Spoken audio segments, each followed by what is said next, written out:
There we go. Yeah. All right. And you're going to get the little box. Yeah. All right. Hey, everyone. Welcome to the conversation, faith and pop culture. Now, what does that mean exactly? I don't even know if I know, but my friend and my co-host tonight, Yvette Walker, talks about pop culture and how much she loves it. And I know that I love a lot of things in there in what's included in that. I don't know that I know everything. But anyway, we're going to talk about that. But what I really want to talk about is how we as Christians don't need to shy away from pop culture and the things of this world. I contend, and Yvette may or may not agree with me, we'll find out, but I contend that we can learn from the things that aren't necessarily godly, and we can learn how to interact and have meaningful conversations with people who don't always agree with us. But if we don't understand where they're coming from, it really puts us at a disadvantage for some of those conversations that I believe we need to have, and we need to have the courage to have. And so that's kind of the platform of where we're going to start tonight. And so first, I just want to say, Yvette, thank you. Thank you for being here. I am so excited to just see you again. It's been a while, and I always enjoy our conversations. So welcome. Thank you so much for having me. I'm happy to be here.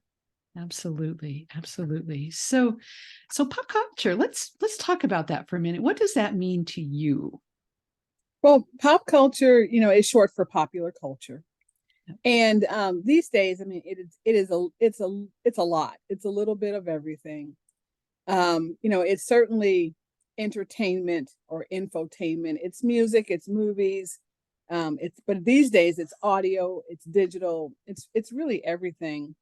And it's content that is produced to inform and to entertain and all of that.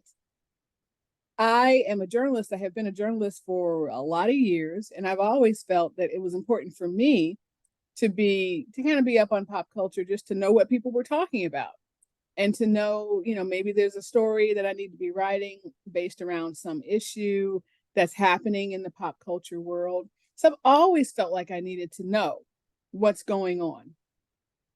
But I think you're right. If we completely put our head in the sand, and we don't know what's going on, it's going to be hard to relate to lots of other people, right? And then if we are trying to disciple and just let people know like who you are and what you're about and what you believe, but if you can't talk to them, right, in a way that they can understand, then that's kind of hard, isn't it?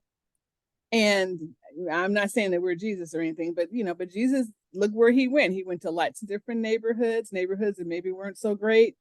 He ate with a lot of people. For me, it's kind of like that. I want to know what's going on in the world, and I want to know what's trending and what people are interested in. I may not be interested in, but I want to know what people are interested in. And so that to me is what pop culture is and why I'm interested in it. Yeah. Yeah. No, I think you're right on. So I am curious, what kinds of things is there anything that surprises you that people are interested in, or where people are looking these days that? Oh my goodness. Well, yeah, there's a lot. So I'm in Kansas City.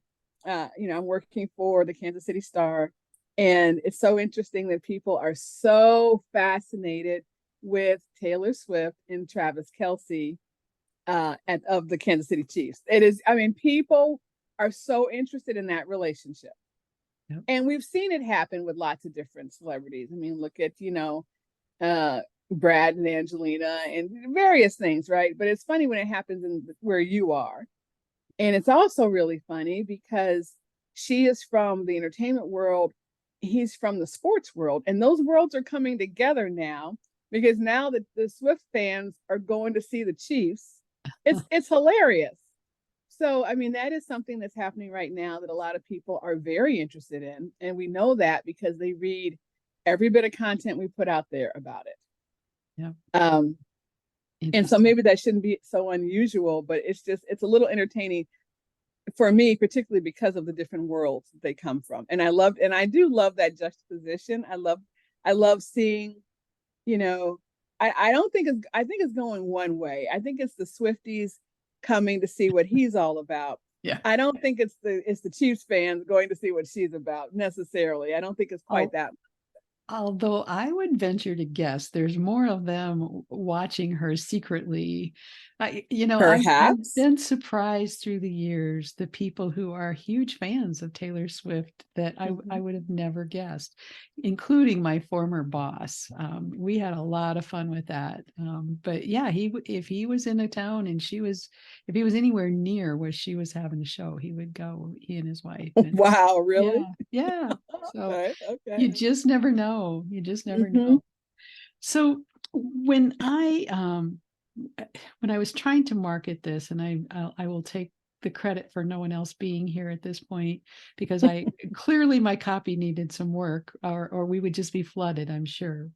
But that's okay, because as we talked about before we hit record, people will watch this in the replay. People will get the message. So I'm not worried about that at all. But the way that I put this out there is, I know a lot of friends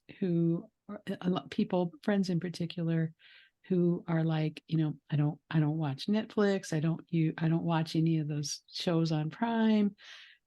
We need to, as Christians, we need to stay away from anything that includes anything that is not of God.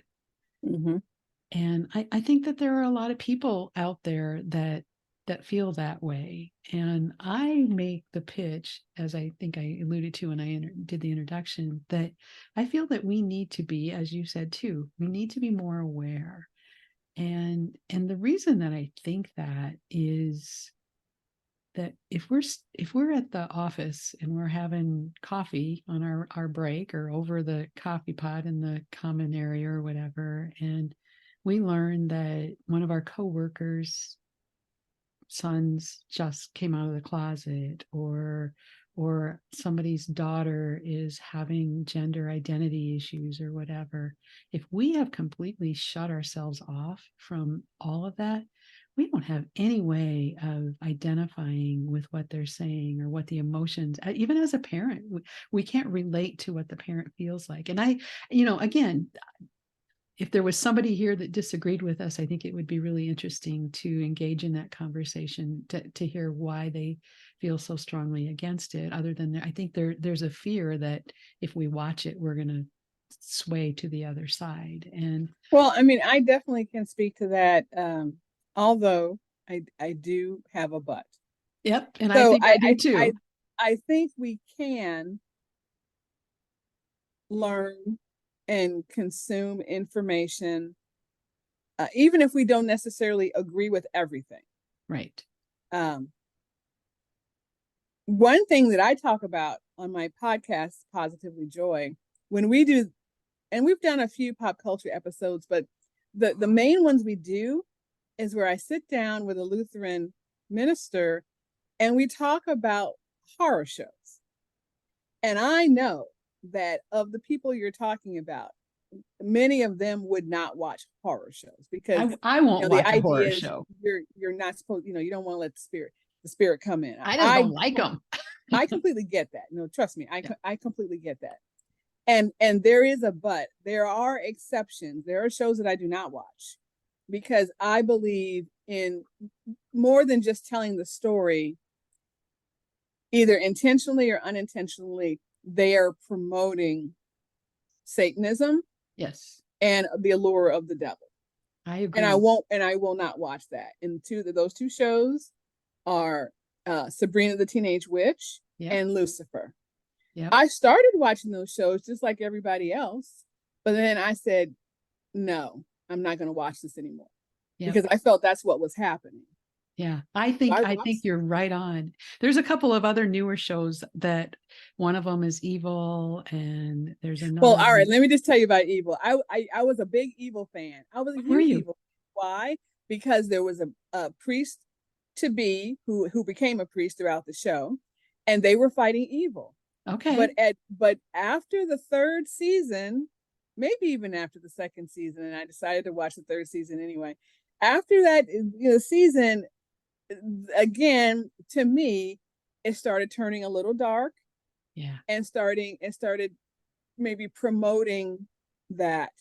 And because I loved it so much in the beginning, I kept saying, come back, you were so great before. Yeah. We have, I mean, how many primetime shows has an African American priest in the show? Yeah. And his colleagues don't necessarily believe, but he is of the faith, very much. He's very faithful. Okay. See, I But have then, never watched it. I don't even, the name freaks me oh, well, I out. know. But again, I loved it, and I Okay. keep wanting to give it a chance. And the next season is coming out sometime. I don't like where they're going now, and I may have to make the decision to cut that off. And I think that's okay. I think Yep. it's okay for you to try something. Yeah. And if it's not for you, turn that off. And you make a good point, and it's one that I wanted to make sure that we stressed here is, first of all, I feel like we need to weigh in on where we are in our faith journey. Mm-hmm. And if you're a brand new Christian and you're really not solid, maybe not spending time in the Word, and you're just not sure what God says is right and what God says is wrong, you need to be really careful, because you can get sucked into believing things that are Mm-hmm. portrayed in these shows as good and very compassionate, but aren't really of God. And so we need to be careful there. Yeah.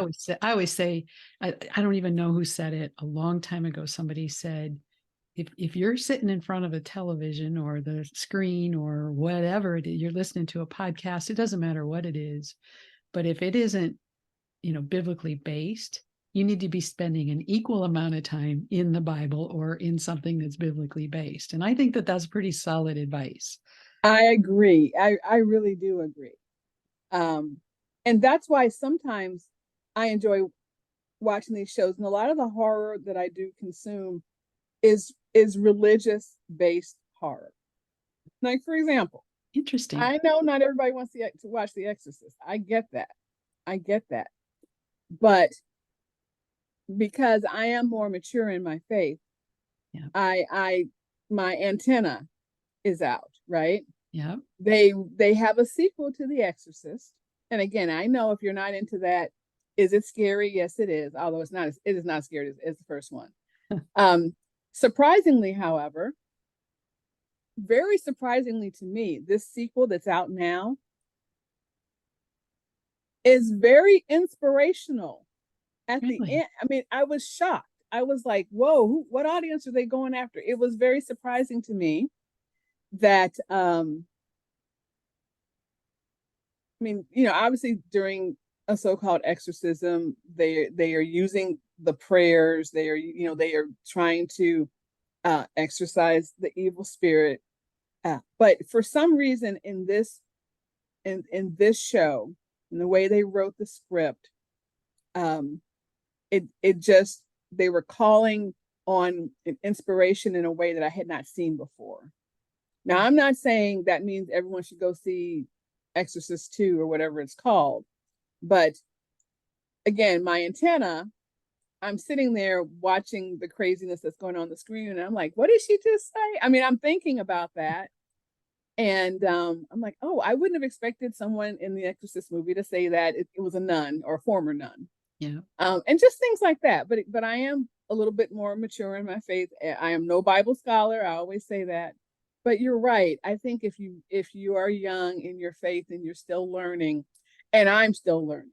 We I all have are. not been in the Bible very long. I've been a believer for Yeah. I've been a believer since I knew to since I mean I was baptized as a baby, and then I believed ever since I knew to be able to think. But I will say I've been a biblical reader for not that whole time. Yeah. But I'm certainly in it now. Um, but I agree with you. And I think that you might have to ask yourself or search your motives, like, why am I watching this? Right. There are some times when I know that I've had too much negativity. We're speaking in October. I love a good horror movie, and there's Netflix and everything else, and so you can bombard yourself with watching a lot of these. But last week even I said, okay, yeah, that's enough. I've had enough of that. Yeah. You know, and Let me watch something positive. I was going to say, you and I will never agree on watching the horror shows. I turned away from that way. I something traumatic, I'm sure, happened at a movie theater when I was in junior high, probably. I can tell you all about it, but we don't need to go there. But I'm even talking about, you know, just Grey's Anatomy or Sex in the City, or Oh yeah, you know, those shows that just, you know, that one of that I was been really enjoying. And what I think it really got me to thinking about this is the sequel to Sex in the City. And Just Like That, I don't know if you've seen it, but it's I have not watched it yet. most of the same characters, you know, years later. And so I probably only watched one, maybe two episodes of Sex in the City, but for whatever reason, I was drawn into this and Just Like That. And as I was watching along, all of a sudden, one of the main character falls in love with another woman. Mm-hmm. And I was like, oh, dang it. Why do you have to, you know? But then I stopped and I took a step back, and I realized that there were lessons that I could learn from watching how that happened, you know, because we have a tendency to think, oh, man, you know, that's only terrible people, and, you know, that, you know, but no, it can happen, you know, so innocently. You don't go into those things expecting to have a relationship like that. And so being aware of how that happens and being able to empathize with the struggles that not only that individual and the relationships and the challenges that they encounter, but that their families encounter as they make those changes in their lives. To me, it makes them more human. Anybody that is in that type of a relationship, it makes them more human to us. And it allows us to look at them maybe more empathetically and be able to speak more kindly to them. You know, I have a tendency, if somebody's really different or believes something that I think is not right, which honestly, if you think about it, everybody we meet is a sinner. So we shouldn't go there, but we categorize those things. But to me, it's, God calls us to love everybody. We don't get to pick, we don't get to judge. And I think there's a lot of us as Christians who have a tendency to fall into that. And that, like I said, I feel like it just makes us more human and more able to interact and engage in real conversations with people that are touched by things that may make us squeamish or uncomfortable. Does that make sense? You know, and you have to remember that this is fiction for the most part. Right. I mean, unless you're talking about a documentary. That's right. a whole nother thing, because there are a lot of negative documentaries out there based on true events. True. So you have to remember this is fiction, and you know, a filmmaker wants to write something that he or she or they think is engaging, and generally wants to represent society as a whole, because that way more people will connect with it, right? Sure. Yep. So the filmmaker is going to make some choices like that. And I just think that depending on who the audience is, you know, you're going to see, you know, certain things.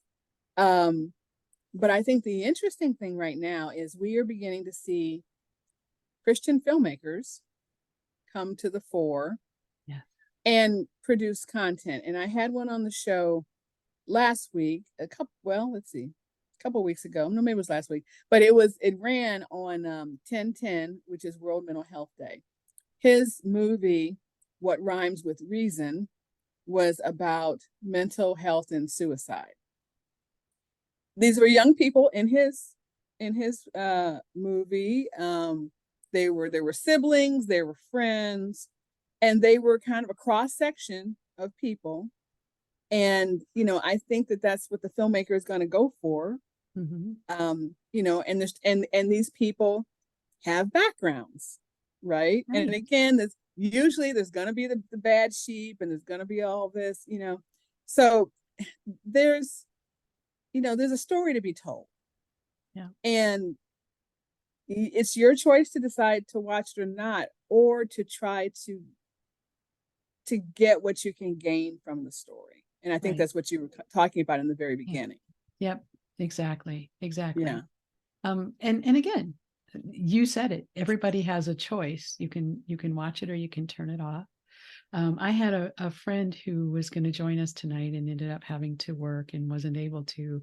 And she wrote me just a beautiful email about this topic and everything. And she made some really good points that I think are very parallel to with what you were just saying. And that is, first of all, we're going to go out and look for things that align with what we believe, that affirm where we are, our position on different things are. And so sometimes I think I purposefully will watch things that don't affirm what I believe, just to help me explore, to have a broader view of things. And Mm-hmm. doesn't mean I necessarily agree with it.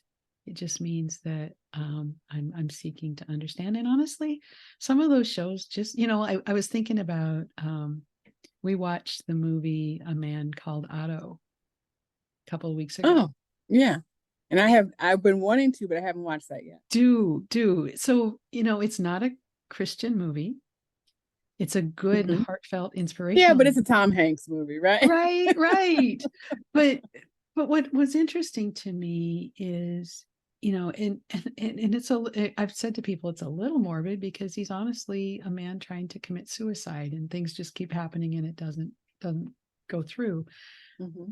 But some of the relationships that develop in the movie and the people that he interact with he was just, I mean, it was so much kindness and so much caring there that, I think sometimes we try and separate and say, well, only Christians would do that. No, that's not Mm-hmm. true. I mean, there's a difference between being a good person and being a person who believes in Jesus Christ. I mean, there's that whole thing, and I don't know that that's the intent of our conversation, but it was a good movie and it was inspirational, and I think that we can learn lessons from movies that aren't necessarily biblically based, just from from a societal standpoint, right? Mm-hmm. No, I agree. And when I say, oh, it's a Tom Hanks movie, there are certain actors where unless they're deciding to challenge themselves and take a step and do something a little Yep. unexpected, right? But Yep. there are certain actors, where you can count on them to deliver a message, a movie with a good message. I mean, you just Right. know, and it doesn't have to be, a Christian filmmaker or a film company, right? Yeah. Right. Right. Then there are other actors who like to maybe try other to stretch their legs and do some things that maybe Yeah. you're not sure about. Yep. For sure. For sure. Yeah, yeah. So, um, so is there, the other conversation that I think kind of goes along with this is the whole question about, so should we support filmmakers and broadcast um, entities that support things that are in at odds with what we believe in? And I've gone down that path. I've come back away from it. It's kind of like I go back and forth on that, because it's like Yeah. once you go down the path and you decide not to support, whether it's an entity or Netflix or whatever, because then it's like, okay, well, if I do that, then I need to get rid of this company and I need to shut down this membership. And it's kind of like, oh, wow. Yeah, yeah. I mean, have you thought about that at all either? I mean, yeah, I mean, I knew people that didn't like an actor's politics or Yep. didn't like something about an actor and just didn't want to go see movies. And then I was like, yeah, but it's so good. It's so good, you know. Yeah. I have just personally, I have been able to uh kind of differentiate my enjoyment of the material, the artistry, and the person. Now, if I think the person is evil and sinning and taking people with them. I mean, Yeah. there's a Good level. point. Yep. I guess there's certain levels that we're talking about. Good But point. generally, I can disagree with a person's values and still enjoy the work if the work has a message that I can learn. Good point. Yeah. Yeah, I mean, and I think because we do live in a permissive society today, and we are seeing more and hearing more on broadcast television even than we used to. I think that's the decision you have to make. Okay, especially for your family, are we not going to watch that because they are saying they're using profanity and we don't use profanity in this house? Or at least, again, you maybe you decide that for your children perhaps. Or you're seeing, relationships out of wedlock and things like that. With things like that, I mean, I can, I was never a real Grey's Anatomy fan. Sorry, everybody out there. I mean, it didn't grab me. However, I did start watching, and I only started watching this because someone told me you have to. I did start watching New Amsterdam, which is off of broadcast TV, but now it's streaming. And it's has kind of like a Grey's Anatomy. And I didn't think I was gonna like it, but all my friends were telling me to watch it. And you know what? I got hooked. Did you? I absolutely got hooked. There's gay relationships on that show. There's out of wedlock relationships on that show. But what I like about the show is at its heart is a kind doctor who is trying to do the best he can for mankind.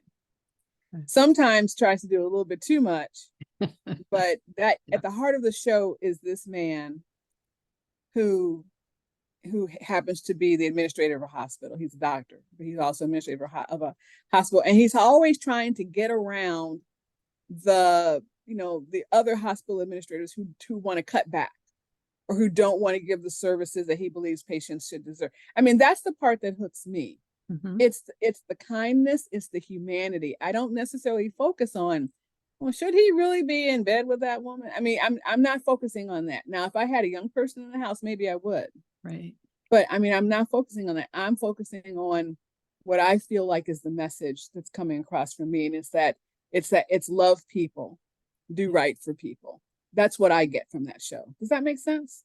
It does. It does. And what you're bringing up for me is a thought that I had about all of this, and that really is, again, we are all on our own journey. We all are where we are for a reason. God has a lesson for us in so many. I mean, he speaks to us through so many different avenues. And sometimes those avenues are through sinners, non-Christians, people who maybe even are evil, or, but sometimes the lessons that we pull aren't from the usual places that you would expect to get those. And so I feel like we all need to, if we're in scripture and we're in prayer and we're listening, God will tell us. I mean, if you sit down to watch a show every time and it just makes you probably shouldn't be watching that. Oh yeah, because the Spirit will convict you, and it's Yes. happened to me. It's happened to me when I made the decision to stop watching Lucifer and Sabrina. But it also spoke to me like last week when it said to me, okay, that's enough. Turn that show off. It's not necessarily bad, but you've had enough of that. Now go and watch something positive. Yeah, yeah. It's funny because years ago I had a favorite author. I devoured every book that woman wrote. I loved her. And then she started a series of, it was like 3 or 4 books, but it was all evolving around witchcraft. And I didn't even finish the first book. It was like, nope, I'm not going there. And I laid it down, and I've never picked her up again.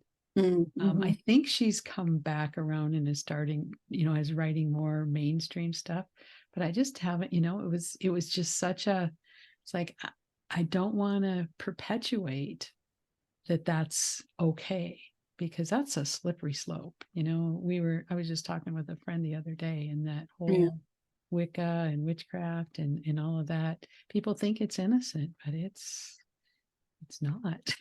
Well, I mean, yeah, I mean, I had a guest on my show, this was many seasons ago, who was into New Age and Yeah. crystals and stuff, and she became convicted. She wasn't even really practicing, but practicing Christian, but something convicted her, and she knew that she had to put that down. Wow. There's a big controversy around Harry Potter, and a lot of these things, again, this is fiction.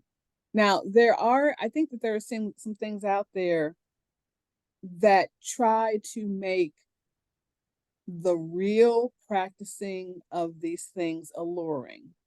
Yeah. To me, that's not Harry Potter. Harry Potter is about just a bunch of kids who are in a parallel fantasy world. They're not real. Right. Now, maybe, again, I don't have young children, so maybe I'm not on that wavelength. Yeah. Maybe that is difficult for them. Maybe that is alluring for them. But for me as an adult, it's entertaining. It's fantasy. It's not real. It doesn't make me want to learn witchcraft. But there is content out there that I think has that purpose, and that I think you should stay away from. Yeah. No, and that's a good point. I have not read Harry Potter at all, but I mean, I have watched things that are clearly pop culture related. I was a Game of Thrones fan. I was diehard. I saw every one of them. Yeah, And me too. what's funny is when it started, or I didn't even start until many seasons into it. And we didn't have HBO, so I didn't have access. And when we travel, my husband would be flipping through the channels and he'd land on that. And I would be like, why are you watching that stuff? That's horrible. And all, and then somebody introduced me to the show and I started watching it. And what I learned about that is I love relationships. I love a story. I love getting.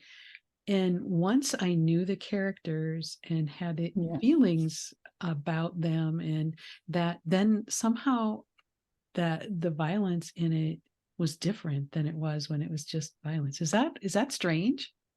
Well, again, for me, it was historical fiction. Yes. Whether or not you believe dragons actually roam the earth, that's another question. But for me, it was historical fiction, and they did take some elements of really what life was like, and how wars were fought back then. And I think that's really interesting. Yeah, me too. But that wasn't telling me, "Ooh, you want to be like me. You want to be like this." And there are some pretty awful examples of people, but it's interesting because they're so bad.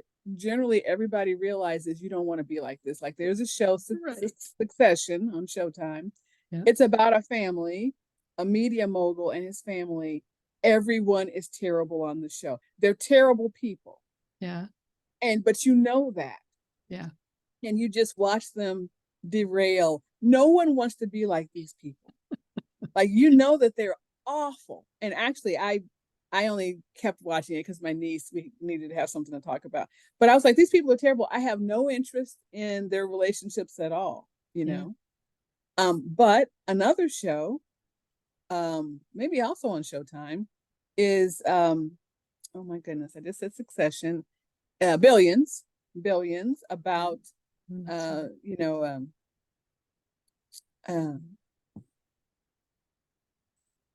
what are these people? Brokers. It's like a brokerage, like a major, they're investing and making lots of money. Sometimes they use unscrupulous means. But there's some bad people on there, but again, they're bad. And there's someone, on there right now that is in that role of the bad person. And I mean, everyone has their character flaws, right? Everyone's kind of bad, but everyone knows that this person, at least according to the values of this show, is really bad. We must take him down. Yeah. So it's like there's good and evil. There's bad and really bad, because everyone is kind of bad. Levels. So for me, I mean, that's how I look at things when I'm consuming generally entertainment or pop culture. Now, when it comes to music, I don't like profanity in music. I Right. don't like the N-word in Yeah. songs. I don't like women being called certain things in songs. You know, I draw a line there. I don't, because that's, to me, that's not entertaining. And to me, that is an encouragement for people to use that language. I Why? agree. Because you're singing, right? You're singing Yeah. along to it and you're going to use that word. Yeah. So I agree. I disagree with that. I don't think that, and even in comedy, there have been some clean comedians. And certainly in the Christian world, there's clean comedians, but even in the secular world, there's been clean comedians um, who are just as funny as Right. comedians that curse. Although there are funny comedians that curse, I'm gonna say there are. But I mean, those are choices that you can make too. But when it comes to music, I just think you when you are watching a TV show or a movie, you're just watching it. But when you are listening to music and singing along, you are intaking that into you, Yeah. Good point. and you're singing along, and you're on whatever they're putting out there, you're bringing it into you and you're spewing it back out. Which is why I have more issues on the music side with certain choices of language, and especially how women are treated in a lot of songs. Um, I have issues with that. I'm not sure I've listened to many of those songs, but one of the things that came up while you were talking though is recently I've fallen in love with a new author who um, the subject, he's a Christian author, not blatantly so, but the subject is really dark in that he writes about um, a man who is basically saving women who are sex trafficked. Mm-hmm. So it gets, I mean, it's so hard to read sometimes because of, the detail of what is happening and how he, some of the things that he goes through to save them. And, Is this the book based that the movie was based on? no, this is, Okay. All right. this is a whole different author and a whole different, Okay. but I find that again, what I like about it is it again, it's fiction, Mm-hmm. but I also feel that it gives me a glimpse of what that world probably is like. Mm-hmm. And it just sickens me to think that there are people that have to live like that. And so Mm-hmm. again, there are things in the world that aren't pretty, but they help us open our minds to what others may be experiencing. And again, I think we can have more empathy for people. We don't know where people's journeys have been. We don't know what their background is. We don't know generally, I mean, unless we know them really well, we generally don't know much about them at all. Mm-hmm. And sometimes if we can just have that empathy and realize where they may have been or why they may be responding to the world that they are and things like that, I think that makes us better Christians even. Does that make sense? I think it makes us better Christians when we are able to have empathy, when we were able to see people around us, try to understand, walk in their shoes, so to Yes. speak. Yeah. And we don't have to approve of everything, and we shouldn't Right. approve of everything. Right. Um, we can model Christ. That's what we're supposed to do. Yes. We can model Christ, and we can show love to as many people as we can, and and and and speak His word, and let the Spirit do the rest. Yes. Amen. Amen. That might be the perfect place to end this conversation. I could visit with you all night long, friend, but I know you've had a long day, and I just appreciate you coming and engaging in this conversation with me. Is there anything that you want to share? Any last thoughts? Or if somebody wants to follow you and learn more about what you're up to in the world, how could they find you? Sure. Well, you can follow me on Facebook and Instagram at Positively Joy Podcast. I'm also on Facebook under Yvette Babs Walker. And you can get to the website at positivelyjoy.com and see some of the free resources that we have there, which is about joy. and the joy of the Lord and what that really means. And then, of course, all the podcast episodes are there. And, and like you said, I do enjoy talking about pop culture. It, not every week, but, but often there's a way to talk about it. Either there's a filmmaker or there's a show I want to talk about. So there's plenty of past episodes where we are talking about pop culture. So if that's your thing, you can definitely check that out. And in fact, I'm pretty sure I do. I have a pop culture playlist. Oh, okay. Cool. That actually I'll make available to you, and you can share with this if you like. I'd love that. And just as a plug, because I'm guessing a lot of people that are listening here will appreciate that. We've talked about a lot of different kinds of pop culture, but the one that probably I love the most, we haven't talked about, and I know that you have some ins and have recently interviewed someone from, and that's The Chosen. What a gift. Love The Chosen. What a gift. So what can you tell us from your recent interview without going over it all? What did you get any insights that you can give us the scoop on that might be on your show that if we don't take the time to go listen to the episode? So I've had an opportunity to talk to Dallas Jenkins, who is the creator of the show. I was with you when you got to meet with him. Remember? Yes. I wasn't with you at the interview, but that's when we were at conference. That was so cool. Right. And then his wife, who helps him in many roles. And then the person that I spoke to this time was the VP of original content. And she works on like all the books and various things that are related to it. Cool. You talked about someone being young in their faith. And, when the Chosen started, of course, it's a TV show about the life of Jesus. But it's well written. It's so good. The acting is amazing. The storyline, I mean, obviously we know what the storyline is, but the scripts are good. And in the very beginning, they made it very clear that they were trying to remain as biblically faithful as they could. And Dallas went on and on to talk about how they worked with a rabbi, a Catholic priest, and a Bible scholar when they were interpreting and writing the scenes. That was very important. And in fact, you can even go on YouTube and see a video of him talking with these three people about like, why'd you interpret the scene like this? Well, because blah, blah, blah. Was that accurate? That type of thing. And so, and there are some people that criticize the way they interpret some things. But generally, the spirit is beautiful. The spirit is beautiful.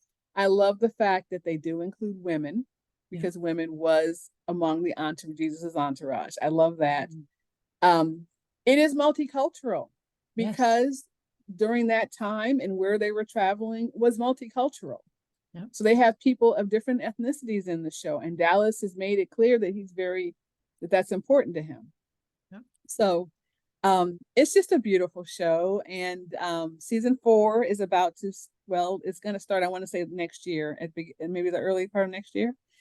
It's going to be a tough season. The first 3, we know it's coming. We know what's coming, right? We love the first 3 seasons. We meet Jesus and the apostles are getting all, together and all of that. And it's wonderful. We've seen the Sermon on the Mount, all the good stuff. So now it's going to get a little difficult. Yeah. And I did talk with Catherine Warnock about that. I said, do you feel like you have an obligation to your listeners? And at one point we said, you don't have a church, but you do have congregants. Yeah. And do you feel a responsibility for them, taking them through? This is going to be some dark times coming up in the next couple of seasons. And so we talked about that a little bit. And of course, they are very conscious of that. And people love this show. Yeah. They just had ChosenCon, which I did not go to, but it's kind of like a big conference, like Comic-Con. Yeah. They had ChosenCon. I did not know that. That's cool. In Texas, which I didn't go to, but I'm sure it was a lot of fun. Sure it was. Well, I am grateful for the work that you do, and just truly putting out joyful things all the time. I'm grateful that God brought us together and that I have you. I am too. thank you so much for your time today, and we will stay in touch. Absolutely. Thank you. Yes, God bless you, my friend. And remember to always, always live your more, right? Absolutely.